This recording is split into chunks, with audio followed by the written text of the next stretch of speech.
Bonjour, pasteur. Bonjour, diacre Clément. Comment ça va?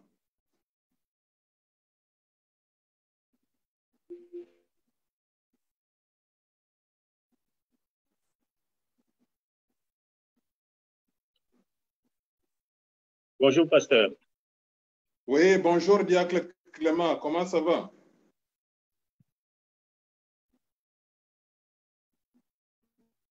Bonjour. Bonjour.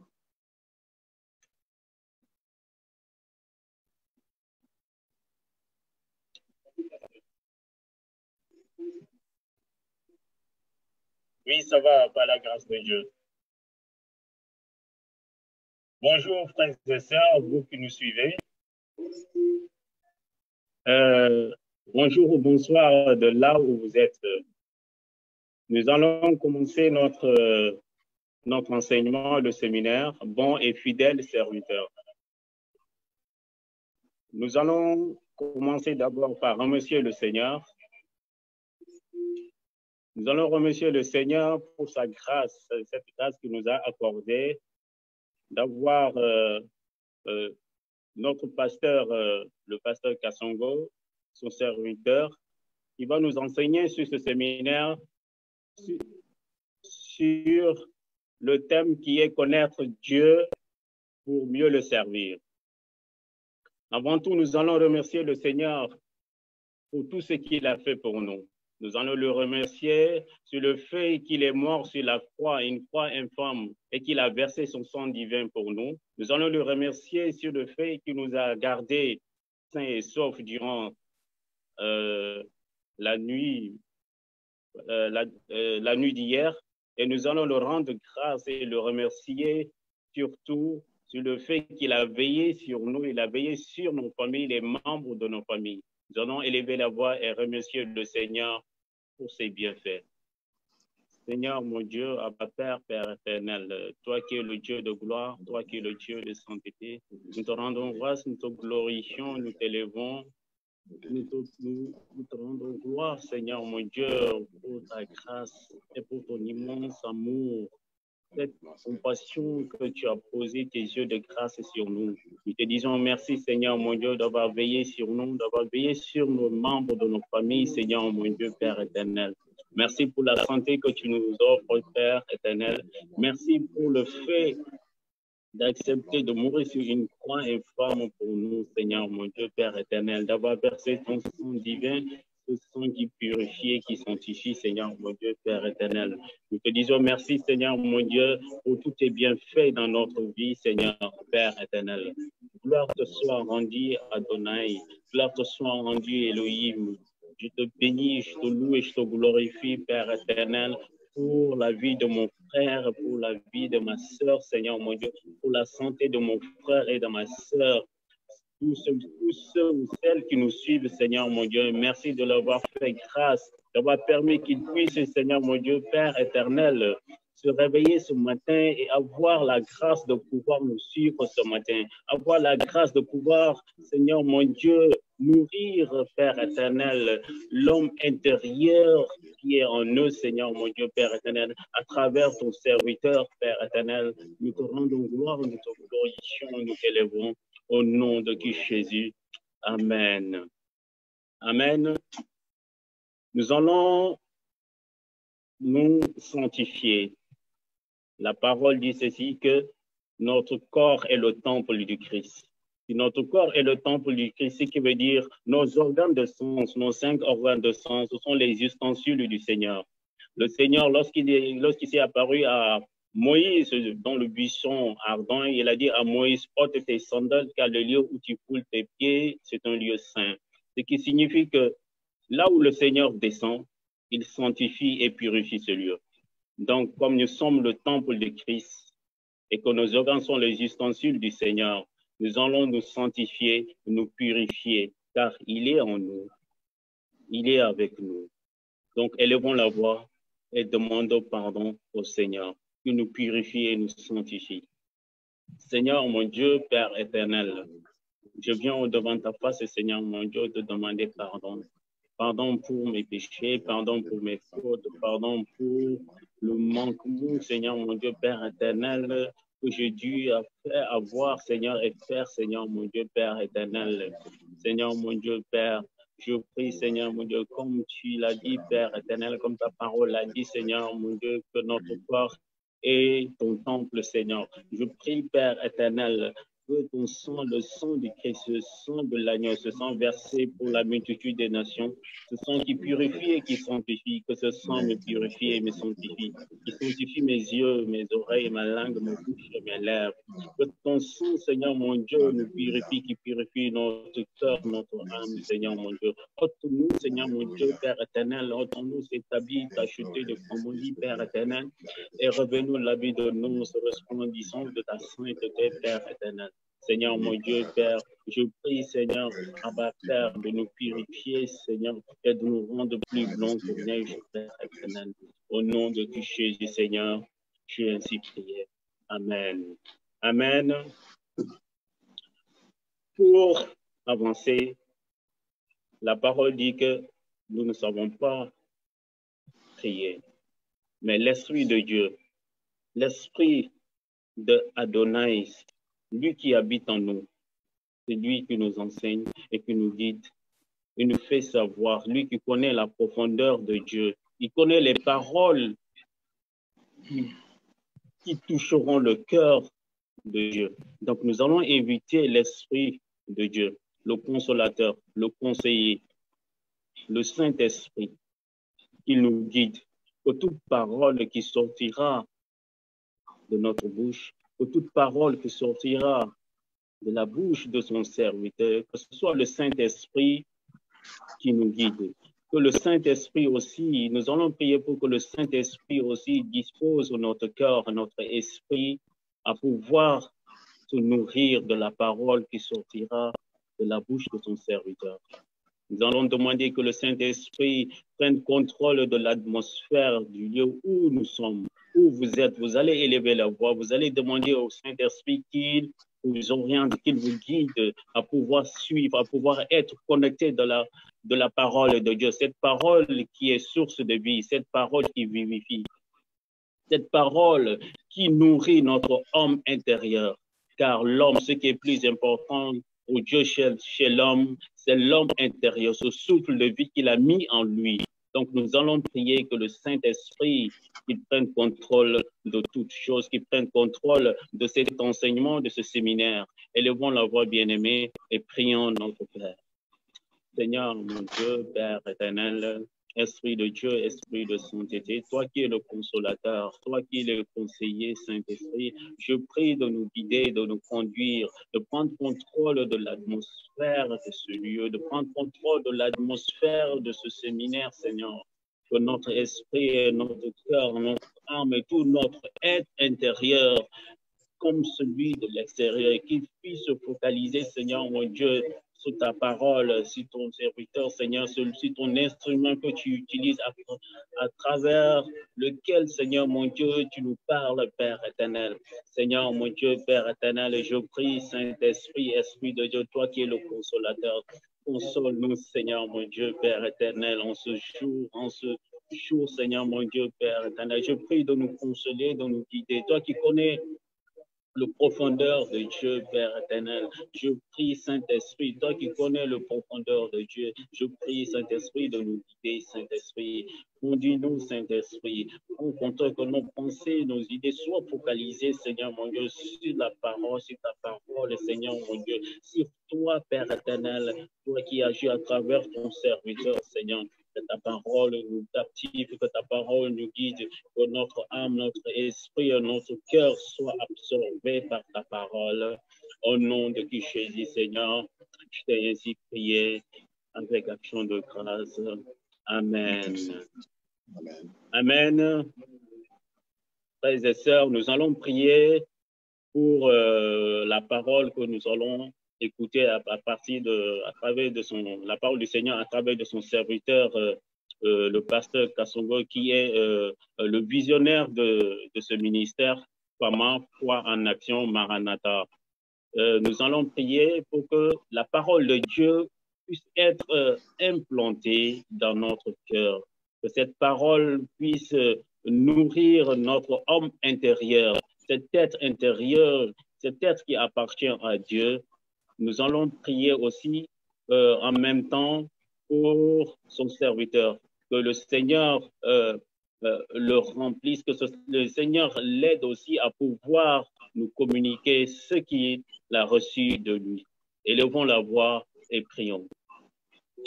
Seigneur, mon Dieu, Père éternel, nous te rendons gloire, nous te glorifions, nous t'élevons. Car c'est toi qui es le Dieu tout-puissant, c'est toi qui es l'alpha et l'oméga. Tu es le commencement et la fin. C'est toi qui connais la fin d'une chose avant même son commencement.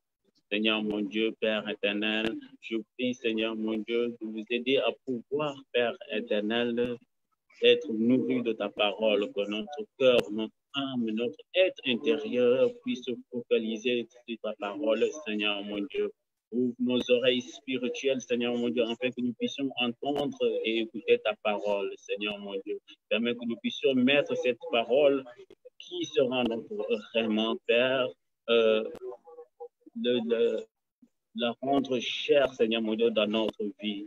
Il ne s'agit pas seulement de l'écouter, mais de le mettre en pratique dans notre vie. Que cette parole puisse nous transformer, que cette parole nous rende, Seigneur mon Dieu, Père éternel, ce qui manquait en nous, Seigneur mon Dieu. Que cette parole comble le vide, Seigneur mon Dieu, Père éternel, le vide de l'homme intérieur qui est en nous, Seigneur mon Dieu. Que cette parole comble ce vide, remplace, Seigneur mon Dieu, ce vide par ce qui nous manquait, Seigneur.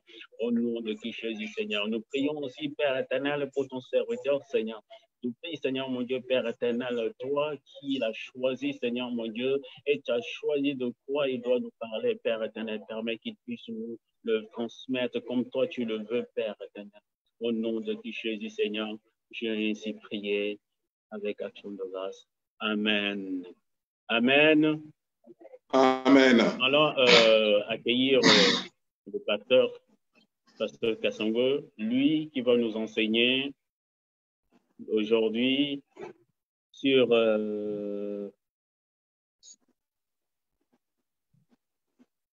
connaître Dieu, et nous allons l'accueillir et nous allons l'écouter. Pasteur, si vous êtes là. Oui, bonjour diacre Clément. Que la grâce et la paix du Seigneur vous soient accordées. Grande est ma joie de partager avec vous la parole de Dieu. Ce mois de juillet est un mois particulier pour le ministère Foi en Action Maranatha, en sigle FAMA. Nous avons consacré ce mois de juillet pour une action évangélique particulière sous un thème spécial intitulé « Bon et fidèle serviteur ». Et nous avons tenu à ce que ce thème soit facilité par 2 orateurs chaque samedi de 17h à 18h30 GMT.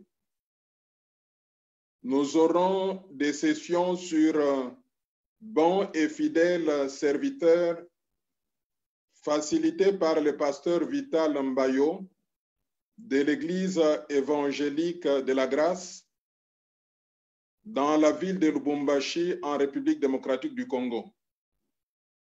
Et chaque dimanche de ce mois de juillet, je vais intervenir de 10h à 11h GMT avec le même thème.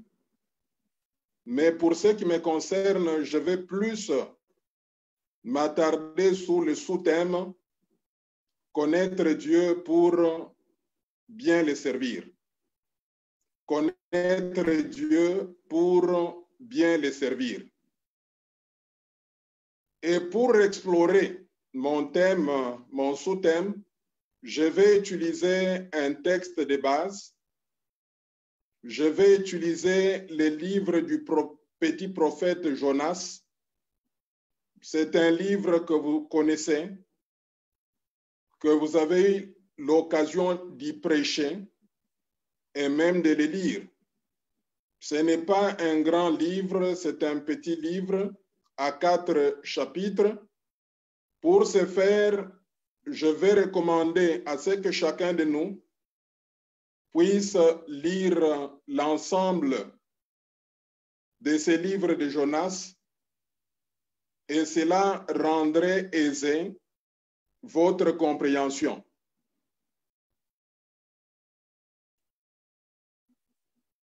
Et quel est l'objectif que je poursuis en présentant les livres de Jonas?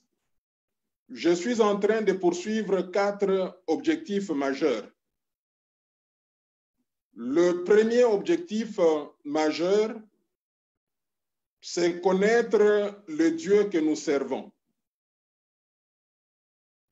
Le deuxième objectif majeur, c'est faire une prière à Dieu en cas de manquement. Le troisième objectif majeur, c'est bénéficier de la seconde chance et des grâces de Dieu. Et le quatrième objectif majeur, c'est être dans l'école de Dieu pour comprendre profondément sa pensée. Nous sommes en train de parler de connaître Dieu pour bien le servir. Et cela est très important. Avant que je ne puisse aller plus loin, je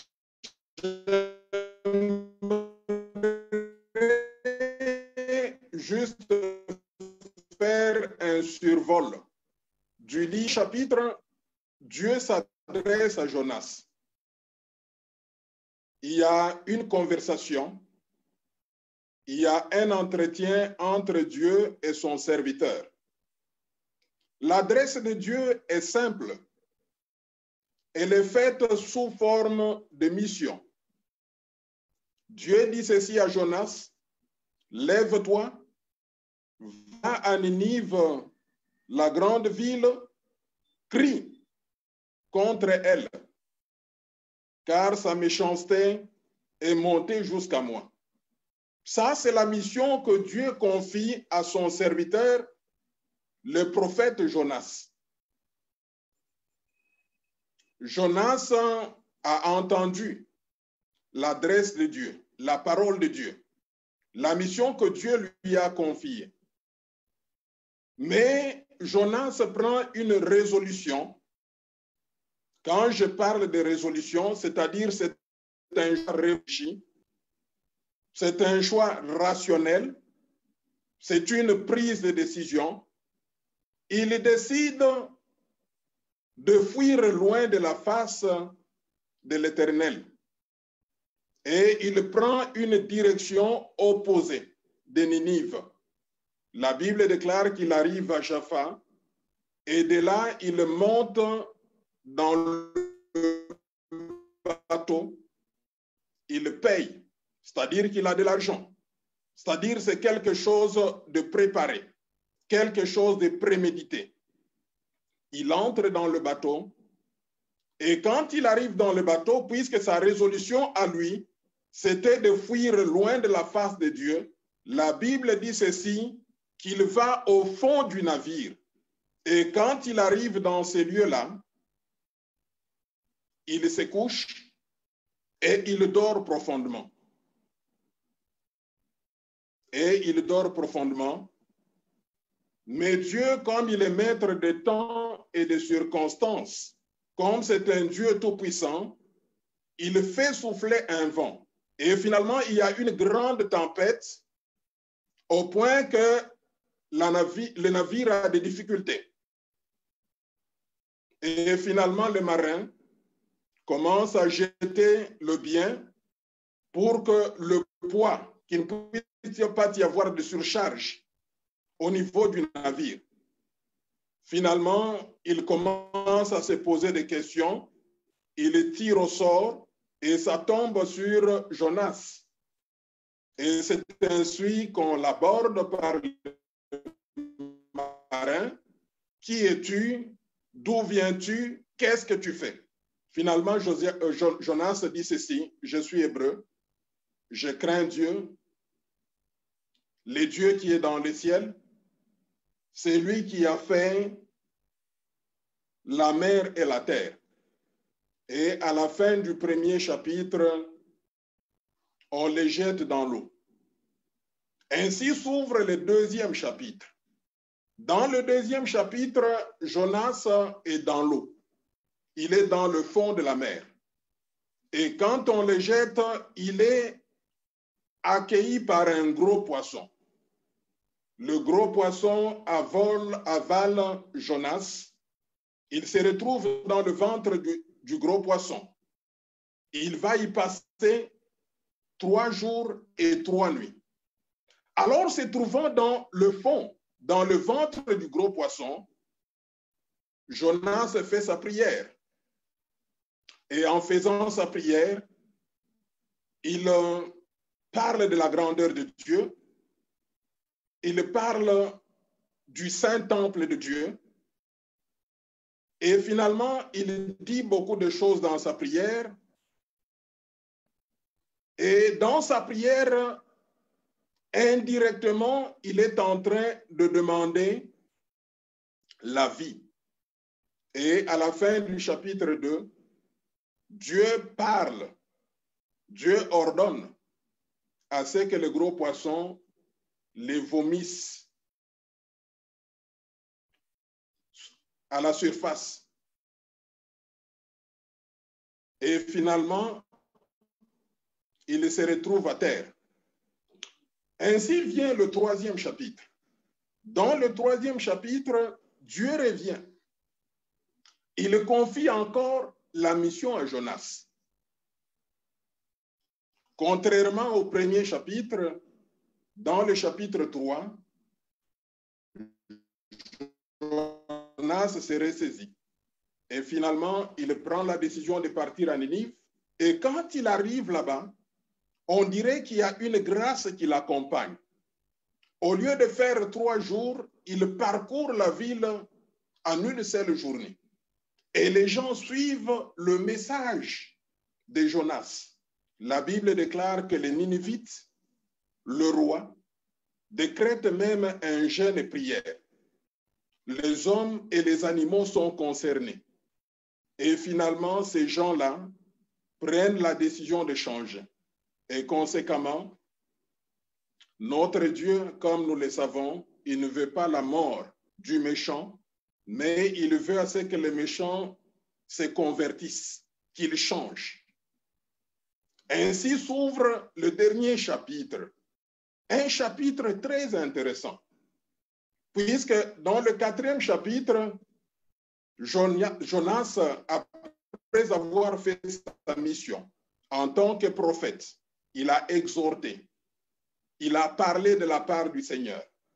Il a dit aux Ninivites, il leur a dit ceci: votre méchanceté est montée jusqu'à Dieu. Et encore quelques jours, la ville sera détruite. Et finalement, dans le 4e chapitre, Jonas se met un peu hors de la ville. Il est assis et pour lui, il est en train d'attendre les résultats. Il voudrait voir ce que Dieu va faire. Et Dieu, étant donné qu'il y avait un grand soleil, comme nous disons dans le 4e chapitre, il y a Dieu qui fait entrer son serviteur dans une école pour essayer de lui faire comprendre sa pensée. Dieu va faire pousser un arbre, un ricin. Et le ricin va créer de l'ombrage. Comme il faisait chaud, Jonas se retrouve sous l'ombre de ce ricin, de cet arbre. Et finalement, il est apaisé.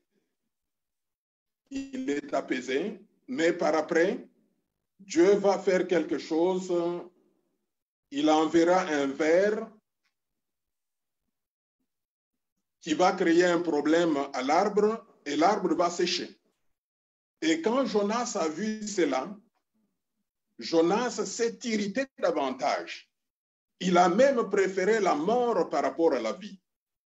Et c'est ainsi que Dieu va poser une question. Et à cette question, Jonas n'a pas donné une réponse. Et il se pourrait que cette question soit aussi posée à un chacun de nous comme serviteurs et servantes de Dieu. Dieu va dire ceci à Jonas. Comment est-ce que tu arrives à te plaindre pour la vie et la mort d'un arbre dont tu n'as pas été le cultivateur? Ce n'est pas toi qui as semé, ce n'est pas toi qui as arrosé, c'est quelque chose que tu as trouvé comme ça. Comment est-ce que tu trouves cela? Et finalement, Dieu va dire que Ninive est une grande ville. Et dans cette ville-là, il y a 120 000 personnes qui ne savent pas distinguer leur droite de leur gauche. Et est-ce moi, Dieu, je ne pourrais pas avoir pitié de ces gens-là? Et c'est ainsi que le livre de Jonas se termine. En fait, c'est ce livre ici qui va constituer notre texte de base. Alors, quand nous jetons un regard un peu particulier sur le livre de Jonas,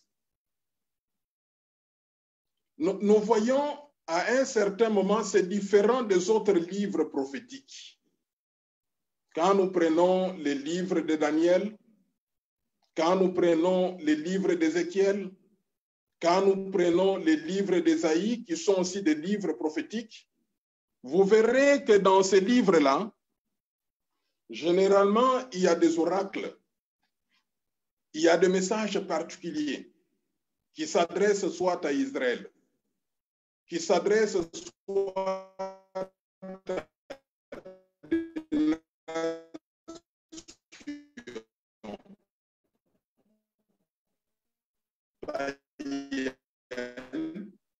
mais il y a également, il y a même des couleurs et des chiffres, dans ce sens que il n'y a pas beaucoup de ces choses-là. Et quand on l'examine très bien, il se présente à nous comme un récit qui est en train de nous relater les aventures d'un prophète, de nous relater la vie d'un prophète. Raison pour laquelle nous avons choisi ce livre de Jonas pour nous amener à comprendre notre thème.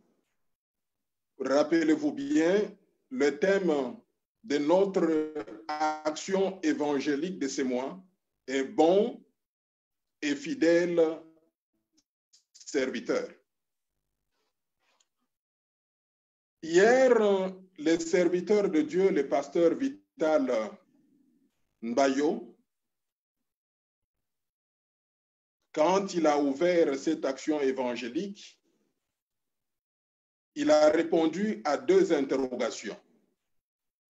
La première interrogation était celle de savoir qui doit servir Dieu. Laissez-moi vous dire que servir Dieu, c'est différent d'être directeur dans une organisation. Servir Dieu, c'est différent d'être mécanicien dans un garage. Servir Dieu, c'est différent d'être médecin dans une structure médicale. Alors, à l'interrogation de savoir qui doit servir Dieu, le pasteur Vital nous a dit deux choses. La première chose, c'est être enfant de Dieu. Et comme vous le savez, nous ne naissons pas enfants de Dieu, nous le devenons par grâce au moyen de la foi en Jésus-Christ. Le deuxième élément, il a dit qu'il faut être une nouvelle créature. La Bible déclare que si quelqu'un est en Christ, il devient une nouvelle créature. Les choses anciennes passent et voici toute chose est nouvelle dans la vie de la personne. La deuxième interrogation, le deuxième point abordé par le pasteur Vital, c'était de partager avec l'auditoire sur les qualités d'un serviteur de Dieu. Donc, c'est-à-dire qu'il y a des standards. Et ces standards-là, ce ne sont pas des standards des hommes, ce ne sont pas les mêmes standards qu'on appliquerait dans une organisation humanitaire ou de développement. Il y a les standards de Dieu, les qualités. Et hier, le pasteur a partagé avec nous 3 qualités. La première qualité, c'est la crainte de Dieu. La deuxième qualité, c'est l'obéissance. Et parlant de l'obéissance, le pasteur a insisté sur 2 implications de cette obéissance. La première implication, c'est l'obéissance à Dieu et à sa parole. La deuxième implication, c'est l'obéissance à nos conducteurs, c'est-à-dire à des hommes que Dieu a établis sur nous. Dans un pays, nous devons obéir au président. Dans une entreprise, nous devons obéir au directeur de l'entreprise, au chef d'entreprise. Dans une église, nous devons obéir au pasteur. Donc, obéir aux hommes, à nos conducteurs, à ceux-là qui ont été établis sur nous. Et la troisième qualité, c'était l'humilité. Et ce matin, quant à moi, j'aimerais aborder le sous-thème « Connaître Dieu pour bien le servir ». Et nous allons lire Jonas chapitre 1er. Mais pour raison de temps, nous n'allons pas lire l'ensemble du chapitre 1er. Je vais sélectionner quelques versets, notamment du 1er au 3e verset et du 9e au 10e verset. Je fais la lecture. La parole de l'Éternel fut adressée à Jonas, fils d'Amittai, en ces mots. Lève-toi, va à Ninive, la grande ville, et crie contre elle, car sa méchanceté est montée jusqu'à moi. Et Jonas s'éleva pour s'enfuir à Tarsis, loin de la face de l'Éternel. Il descendit à Jaffo, et il trouva un navire qui allait à Tarsis. Il paya le prix du transport et s'embarqua pour aller avec les passagers à Tarsis, loin de la face de l'Éternel. Du 9e au 10e verset, il leur répondit, « Je suis hébreu et je crains l'Éternel, le Dieu des cieux qui a fait la mer et la terre. » Ces hommes eurent une grande frayeur. Et ils lui dirent, « Pourquoi as-tu fait cela? » Car ces hommes savaient qu'ils fuyaient loin de la face de l'Éternel parce qu'il leur avait déclaré. Parole de Dieu. Alors, ce matin, je partage avec vous 3 points. Le premier point, la personne de Jonas. Qui est-il? Le deuxième point, connaître. Le verbe connaître signifie quoi exactement? Puisque notre sous-thème, c'est connaître Dieu pour bien le servir. Mais que signifie le verbe connaître? Et mon troisième point de la journée, c'est Jonas et sa connaissance de Dieu. Voici les 3 thèmes que nous allons, les 3 points que nous allons ensemble développer pour nous permettre de bien comprendre ce que nous sommes en train de parler. Nous commençons avec le premier point, la personne de Jonas. En d'autres termes, qui est-il ce personnage? Les textes de la Bible nous donne quelques informations sur Jonas. D'emblée, dans le premier verset, nous découvrons que son père s'appelle Amittai. Lorsqu'on arrive au verset 9, nous découvrons aussi la nationalité de Jonas. Il est hébreu. Et en même temps, nous découvrons que c'est quelqu'un qui craint l'Éternel. Dans le verset 9, quand on lui pose la question de savoir par le marin, les marins, après avoir jeté des bagages dans la mer, la tempête était toujours là. Finalement, ils ont jeté le sort, ils ont tiré, et c'est tombé sur Jonas. Et il voulait comprendre qui était Jonas. Et il lui pose la question de savoir qu'est-ce que tu fais, d'où viens-tu, tu appartiens à quel peuple, etc. Dans le verset 9, Jonas dit ceci: je suis hébreu et je crains l'Éternel. Et il essaie d'expliciter cet Éternel. Il dit c'est le Dieu des cieux qui a fait la mer et la terre. Qu'est-ce que nous connaissons également de Jonas? Jonas est considéré comme un des 12 petits prophètes de la Bible.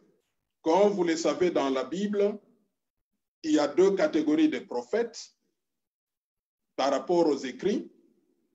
Il y a ce qu'on appelle les prophètes majeurs ou les grands prophètes. C'est notamment Ésaïe, Jérémie, Ézéchiel, Daniel. Ça, ce sont les grands prophètes. Mais à côté des grands prophètes ou des prophètes majeurs, il y a aussi les prophètes qu'on appelle mineurs ou les petits prophètes. Et Jonas est considéré comme prophète mineur, un petit prophète. Il est ensemble avec Osée, Joël, Amos, Abias, Michée, Naoum, Habakkuk, Zophonie, Agé, Zacharie et Malachie. Ce sont des petits prophètes.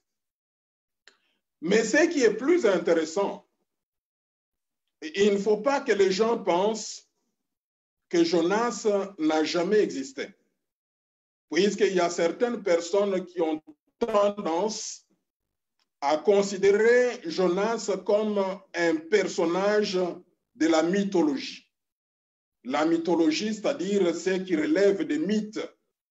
Et mythe, c'est quelque chose qui est imaginaire. Jonas n'est pas un personnage de la mythologie, mais il a réellement existé. Et il y a une évidence.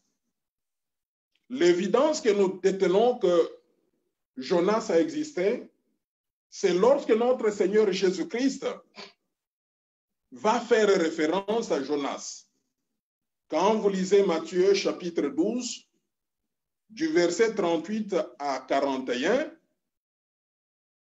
il y a quelques scribes et pharisiens qui vont demander à ce que Jésus-Christ fasse un miracle. Et Christ va dire ceci, que cette génération est en train de demander un signe. Et il n'y aura que le signe de Jonas qui leur sera donné. De la même manière que Jonas a passé 3 jours et 3 nuits dans le ventre du grand poisson, le Fils de l'homme, il passera aussi 3 jours dans le sein de la terre. Et là, Christ Jésus-Christ voulait parler de sa mort et de sa résurrection. Et cela prouve à suffisance que Jonas n'est pas un personnage de la mythologie, mais au contraire, c'est un personnage qui a existé. Donc ça, c'est la personne de Jonas. Nous disons qu'il est fils d'Amitai. Nous disons qu'il est hébreu. Il craint l'Éternel, le Dieu des cieux qui a fait la mer et la terre. Et nous disons qu'il est prophète. C'est quelqu'un qui parle de la part de Dieu. C'est quelqu'un qui reçoit la parole de Dieu et qui la transmet à des hommes. Et nous voyons que dans ce texte, il avait une grande mission. Et cette mission, c'était d'aller à Ninive, qui est la capitale du royaume d'Assyrie, aller transmettre une parole claire venant de la part de Dieu. Leur dire que leur méchanceté est montée jusqu'à Dieu. Donc ça, c'est notre premier point. Sans tarder, j'aimerais aborder le deuxième point. Le deuxième point, c'est connaître. Qu'est-ce que signifie connaître? Pourquoi est-ce que nous voulons insister sur le terme connaître? C'est puisque notre sous-thème est intitulé « Connaître Dieu pour bien le servir ». Et ce faisant, nous avons tout intérêt à comprendre qu'est-ce que le verbe « connaître ». Étymologiquement, de par sa racine, le verbe « connaître » signifie « se familiariser avec ». Se familiariser avec, c'est-à-dire s'habituer, avoir l'accoutumance, ça signifie qu'il y a une profondeur. Le verbe connaître signifie également avoir fait une expérience permettant une représentation mentale de quelque chose. C'est-à-dire, vous avez expérimenté, vous avez pratiqué quelque chose, et comme suite, mentalement, vous retenez la chose ou vous retenez quelqu'un. Avoir fait une expérience permettant une représentation mentale de quelque chose ou de quelqu'un. Une autre signification de connaître, c'est avoir une réputation, avoir une notoriété. On dira par exemple, telle personne a la connaissance de tel domaine. Il peut être soit un docteur, c'est-à-dire quelqu'un qui a un PhD, un doctorat dans un tel ou tel autre domaine, c'est-à-dire acquérir une notoriété, acquérir une réputation. Connaître également, c'est pratiquer une chose, l'admettre, s'y conformer, s'y soumettre, s'y joindre. Et là, c'est profond. C'est-à-dire, on pratique la chose, on ne la pratique pas seulement, mais on admet la chose, on se conforme à la chose, on se soumet à la chose. Alors là, nous comprenons que connaître rentre dans le domaine de profondeur. Connaître, ce n'est pas dans le superficiel.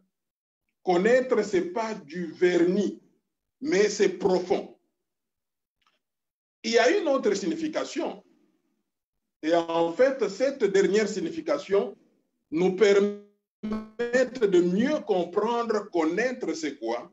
Connaître, c'est avoir des liaisons, des relations avec quelqu'un. C'est ainsi que la Bible utilise cette dernière signification quand vous prenez, par exemple, à titre d'exemple, Genèse, chapitre 4, le premier verset, la Bible dit ceci. Adam connut Ève, sa femme, elle conçut et enfanta Caïn. Adam connut Ève, sa femme, elle conçut et enfanta Caïn.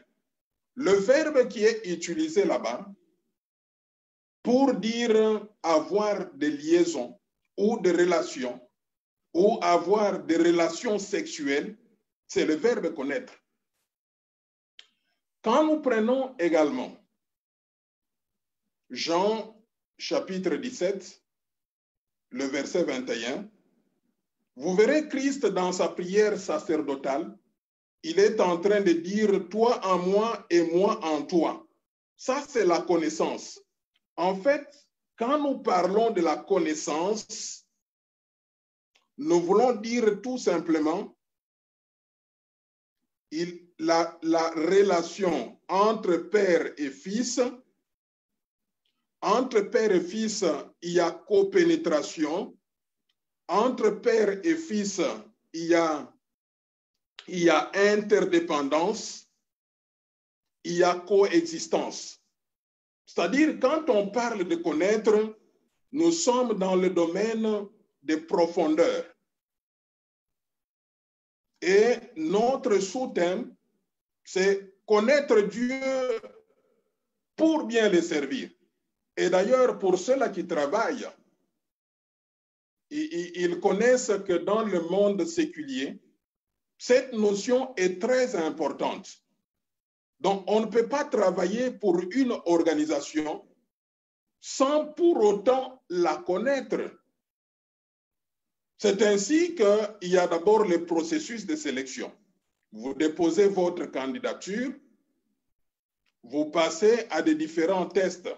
Ça peut être psychologique, tests écrits, les interviews.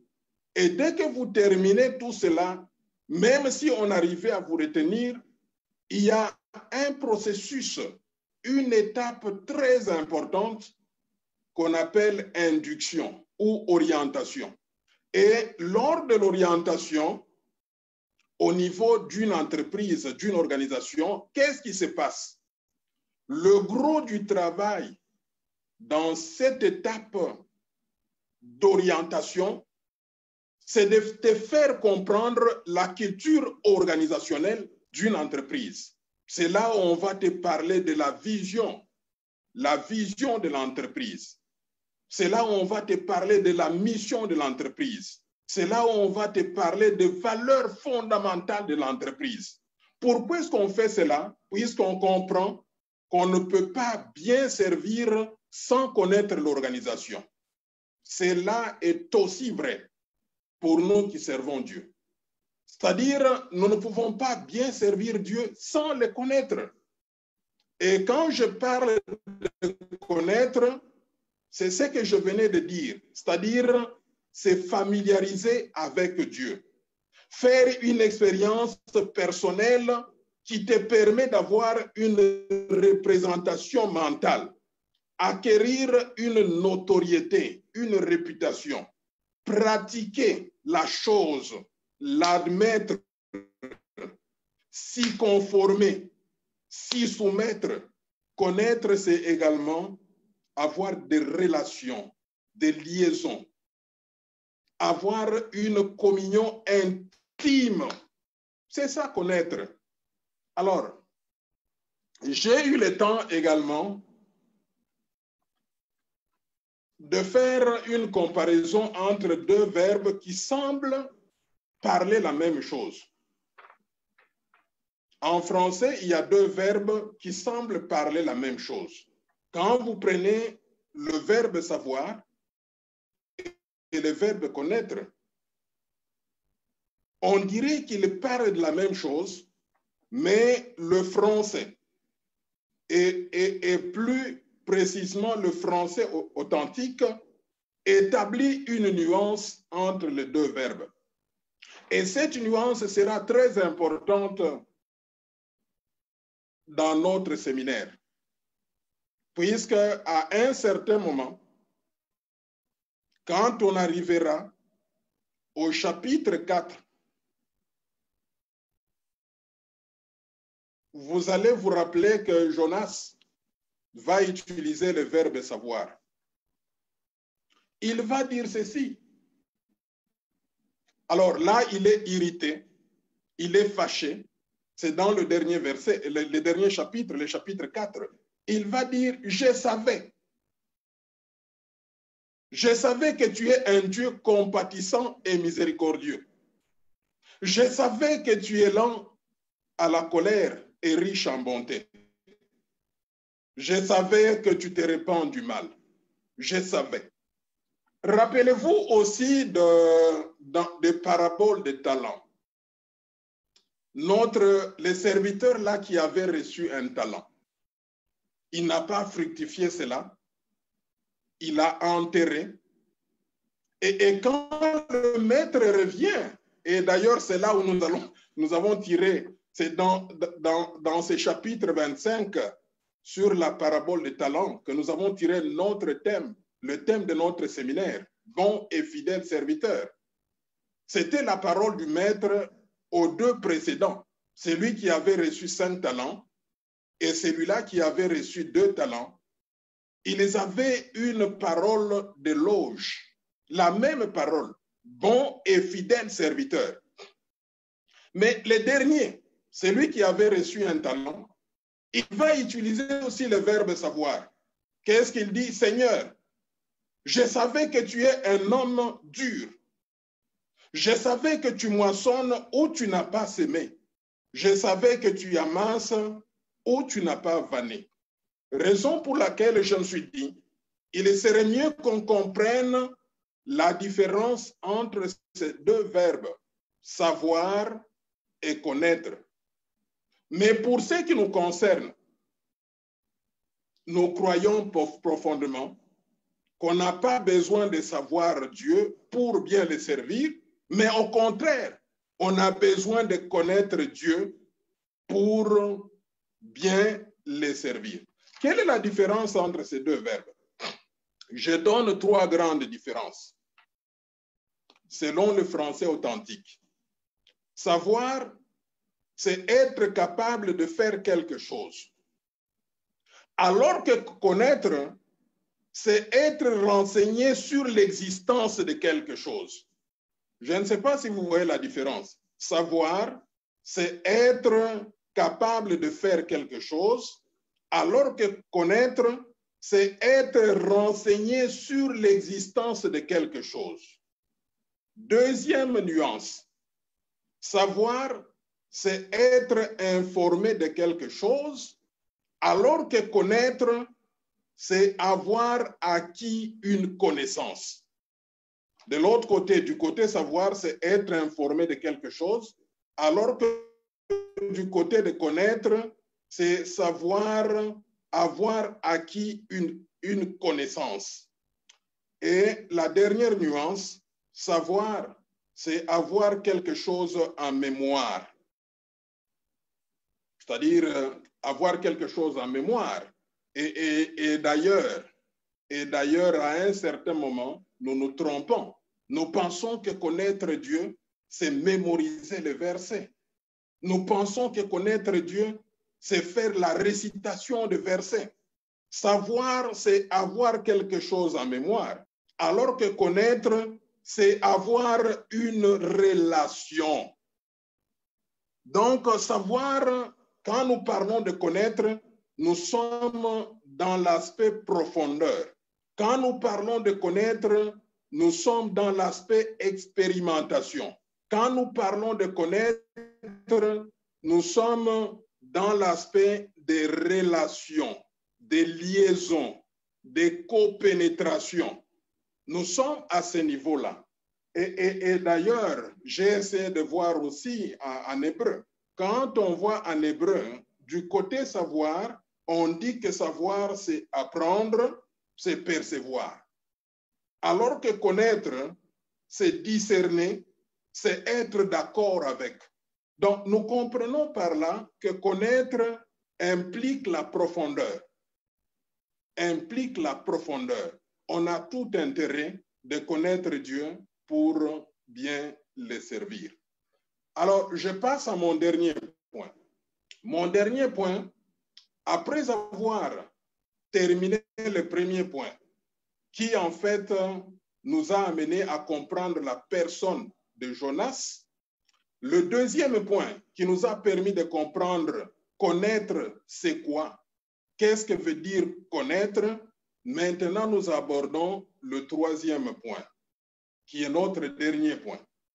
C'est Jonas et sa connaissance de Dieu. En fait, notre démarche dans ce troisième point est de chercher à comprendre où se situe Jonas par rapport à la connaissance de Dieu.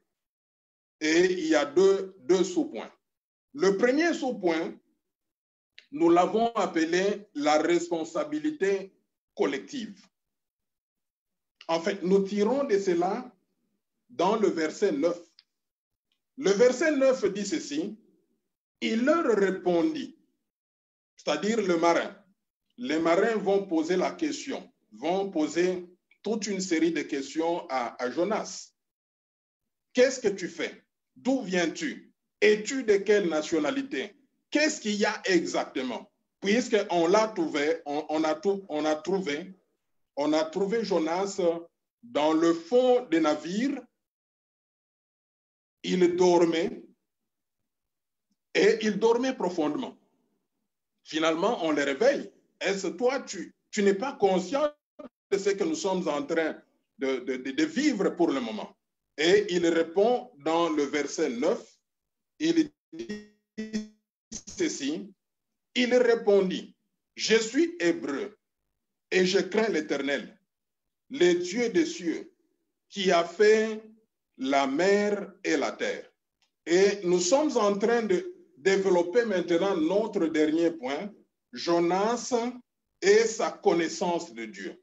Le premier sous-point, nous l'appelons responsabilité collective. C'est-à-dire quoi?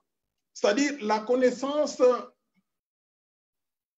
de Jonas sur Dieu est connectée à sa nationalité. Est connectée à sa nationalité, à son peuple. Il dit qu'il est hébreu, qu'il craint l'Éternel, et il essaie de nous dire le contenu de l'Éternel, c'est-à-dire il est le Dieu des cieux, il a fait la mer et la terre.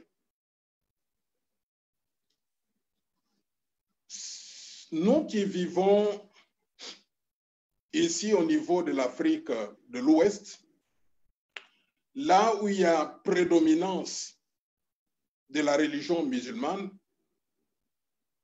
nous comprenons que la religion est quelque chose de responsabilité familiale. C'est-à-dire, il y a une forte connexion entre la famille et la religion. C'est-à-dire, automatiquement, on est musulman, c'est quelque chose qui est familial. Et à cela est connecté même l'héritage. Mais j'aimerais rappeler ceci. Comme le pasteur Vital l'avait dit hier, la vie chrétienne, c'est-à-dire on devient enfant de Dieu et c'est quelque chose de personnel. On prend la décision de recevoir Jésus-Christ comme son sauveur et Seigneur personnel. Ce n'est pas quelque chose qui est lié à la famille. Ce n'est pas quelque chose qui est lié à la nation. Mais c'est le cas de Jonas. On dirait que la religion appartient à Israël et étant donné qu'il est hébreu, d'office, il acquiert. Automatiquement, il reçoit cette religion-là. je suis hébreu. Je crains l'Éternel. Et pour lui, l'Éternel, il est dans le ciel. Il a créé la mer et la terre.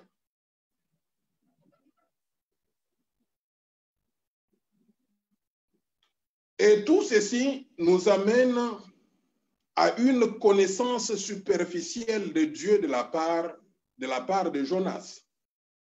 Et nous allons bientôt découvrir cela dans le deuxième sous-point. Notre deuxième sous-point, ce sont les limitations de la connaissance de Jonas sur Dieu, ou les lacunes. Alors vous allez dire, pasteur, ce n'est pas possible. Cet homme parle avec Dieu. Cet homme fait la prière. Cet homme, il est prophète. J'aimerais qu'on fasse attention. J'aimerais qu'on fasse attention. Surtout nous qui venons des pays, entre guillemets, dits chrétiens, là où il y a beaucoup d'églises, etc. Moi, je pense qu'entrer dans une église ne fait pas de nous automatiquement chrétiens.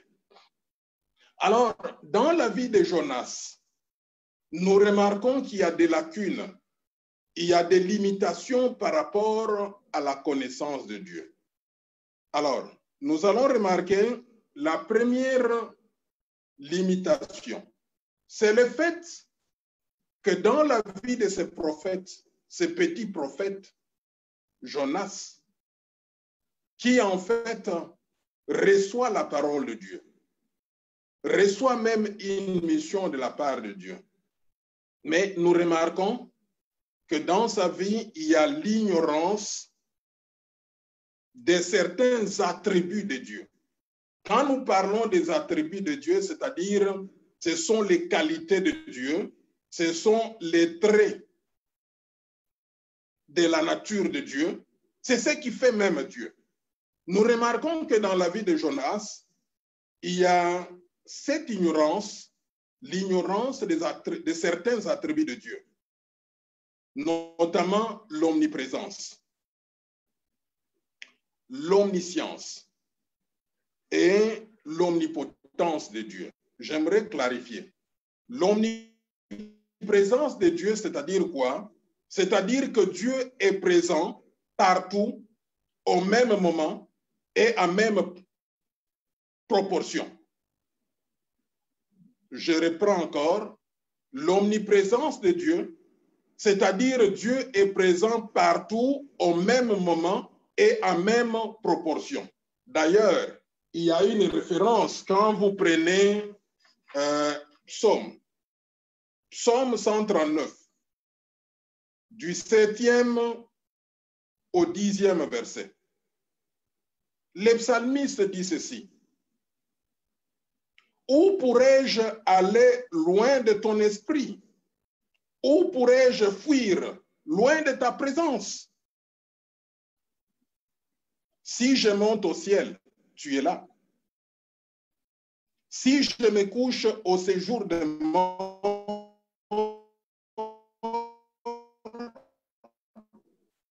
te voilà.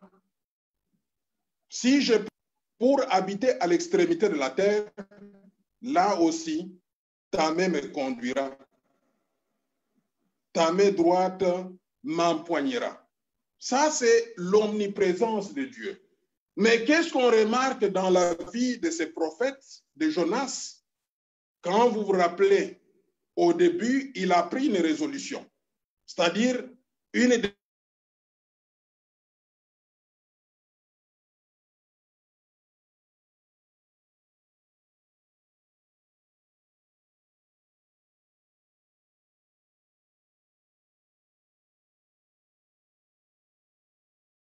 chapitre, on trouve des versets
Nous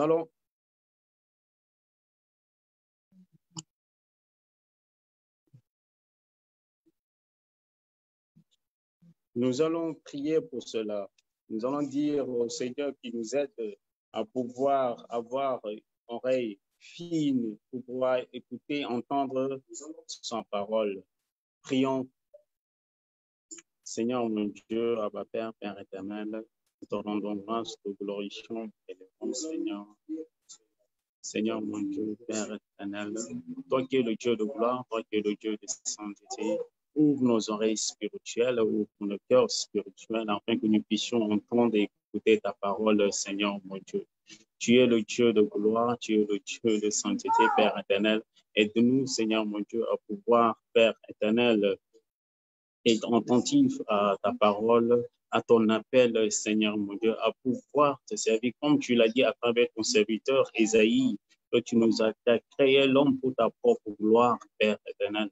Permets, Seigneur mon Dieu, Père éternel, que notre manière de vivre, notre manière d'écouter ta parole puisse te glorifier, Seigneur mon Dieu. Que nous puissions te glorifier, toi qui es le Dieu tout-puissant, toi qui es le Dieu de sainteté, Père éternel.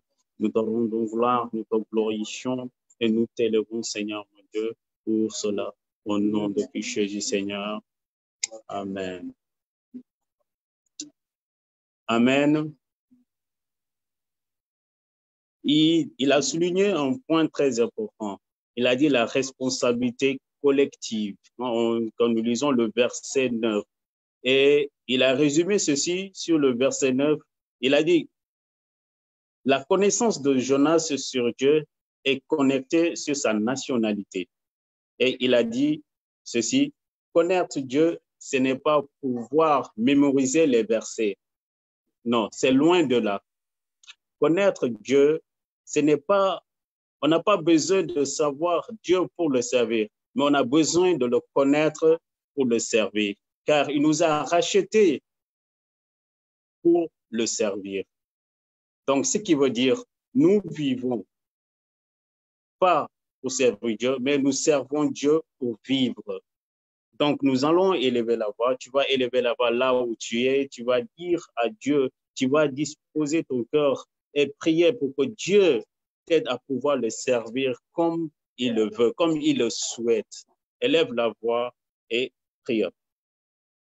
Seigneur, mon Dieu, Abba Père, Père éternel, je te rends gloire, je te glorifie, je t'élève, Seigneur, mon Dieu, Père éternel.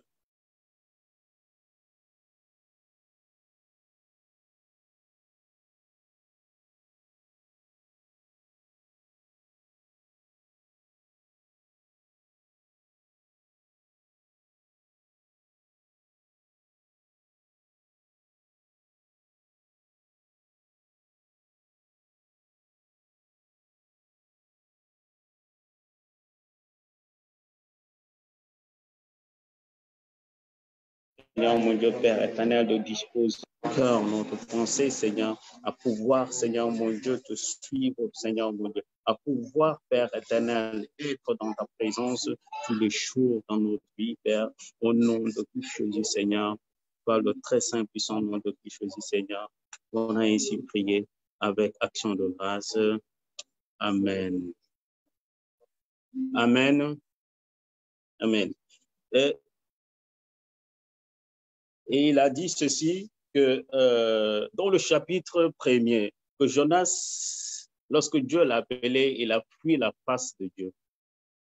Ici, Jonas, dans sa connaissance de Dieu, ici, on peut dire qu'il y a une connaissance limitée. Il a l'ignorance. Pour lui, Dieu n'est pas omniprésent ni omnipotent. Donc, nous allons prier, nous allons dire que Dieu nous donne la sagesse et l'intelligence de pouvoir le connaître, de pouvoir savoir qu'il est un Dieu omniprésent, qu'il est un Dieu omniscient et omnipotent. Élevons la voix, prions, et prions aussi de ne que nous n'ayons pas la peur de pouvoir le servir, de la peur de pouvoir le répondre lorsqu'il nous appelle. Prions et élevons la voix. Seigneur, mon Dieu, Abba Père, Père éternel, nous te rendons gloire, nous te glorifions, nous t'élevons et nous te louons, Père éternel. éternel, car c'est toi qui es le Dieu de gloire, c'est toi qui es le Dieu de sainteté. Père éternel, toi qui es le Dieu tout-puissant, tu es le Dieu omniscient, omnipotent et omniprésent. Père éternel, donne-nous la sagesse et l'intelligence de pouvoir répondre à ton appel, de ne pas pouvoir fuir, de ne pas pouvoir nous estimer, Seigneur mon Dieu, Père éternel, car tu es notre Dieu, car tu es avec nous, Seigneur mon Dieu. Comme tu l'as dit à tes disciples, Seigneur, je suis avec vous jusqu'à la fin des temps, Seigneur. Père éternel, permets, Seigneur mon Dieu, Père éternel, que nous puissions pas faire comme Jonas de fuir ta face, Seigneur, lorsque tu nous appelles, Seigneur. Mais, Père éternel, de pouvoir être responsable et prendre notre responsabilité, Seigneur mon Dieu, pour cette grâce que tu nous as fait, Père éternel. Au nom de Jésus, Seigneur, j'ai ainsi prié. Amen. Frères et sœurs, nous nous excusons pour cette interruption. Le pasteur a un problème de connexion, puisque là où il est, c'est à cause de la pluie que la connexion a été perturbée. Mais nous rendons gloire à Dieu, nous rendons grâce aussi à Dieu de cet enseignement qui nous a fait, et de la nourriture de Dieu aussi, que Dieu nous a nourris à travers son serviteur. Nous vous remercions, Seigneur, frères et sœurs, pour votre temps, et nous nous excusons encore de plus pour cette interruption, et nous vous demandons de nous excuser. Et que Dieu vous bénisse et bon dimanche à tous.